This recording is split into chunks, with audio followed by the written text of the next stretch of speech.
সম্মানিত ধর্মপ্রাণ ভাই ও বোনেরা, আসসালামু আলাইকুম ওয়ারাহমাতুল্লাহি ওয়া বারাকাতুহু। আল্লাহ তাআলার অশেষ রহমতে আমরা আজ আবারও একত্রিত হয়েছি একটি পবিত্র ও শিক্ষণীয় কাহিনী শুনতে। আজকের এই পর্বে আমরা জানব ইসলামের একজন মহান অলির অলৌকিক জীবনের একটি বাস্তব ঘটনা। চলুন শুরু করি আজকের হৃদয়স্পর্শী কাহিনী। তিনি ইসলামের আধ্যাত্মিক শাসক, জ্ঞানের উৎস এবং শৈশব থেকেই সত্যপ্রেমী, নম্র এবং খোদাভীরু হিসেবে পরিচিত ছিলেন।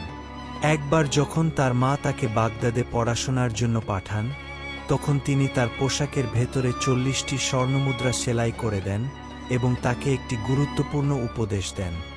আমার ছেলে, যাই ঘটুক না কেন, মিথ্যা বলো না, আল্লাহ তোমাকে রক্ষা করবেন। এই কথাগুলো তরুণ আব্দুল কাদের রাদিয়াল্লাহু এর হৃদয়ে গেঁথে যায়। পথে তিনি একটি কাফেলার সাথে ভ্রমণ করছিলেন। পথে একদল উগ্রদস্যু কাফেলার উপর আক্রমণ করে এবং একে একে সমস্ত জিনিসপত্র লুট করে নেয়।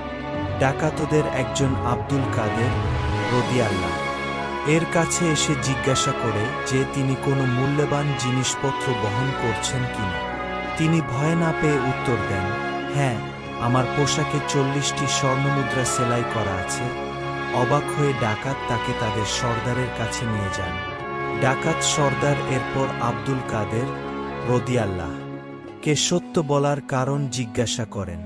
তিনি উত্তর দেন, আমার মা আমাকে কখনো মিথ্যা বলতে বলেছিলেন না, তাই আমিও তাই বলেছি। ছোট্ট শিশুর নির্ভীক কথাগুলো ডাকাতদের নেতাকে হতবাক করে দিয়েছিল। তার গাল বেয়ে অশ্রু গড়িয়ে পড়েছিল। সে বলেছিল, যদি একটি শিশু তার মায়ের কথা মেনে চলতে পারে, তাহলে আমি কেন আল্লাহর আদেশ অমান্য করব? এই কথা বলে সে অনুতপ্ত হয় আর কখনো ডাকাতি না করার সিদ্ধান্ত ঘোষণা করে। তার সাথে থাকা আরও অনেক ডাকাত সেদিন অনুতপ্ত হয়।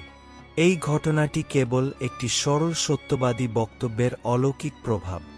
হযরত আব্দুল কাদের জিলানী রাদিয়াল্লাহু এর সত্যবাদিতা এবং আল্লাহর প্রতি দৃঢ় বিশ্বাস একটি দস্যু দলের জীবনকে বদলে দেয়। এই ঘটনাটি আমাদের শেখায় যে আল্লাহ কিভাবে একজন আউলিয়াকে তার জীবদ্দশায় অসাধারণ উপায়ে সাহায্য করেন এবং কিভাবে একটি ছোট কাজও বড় পরিবর্তনের কারণ হতে পারে।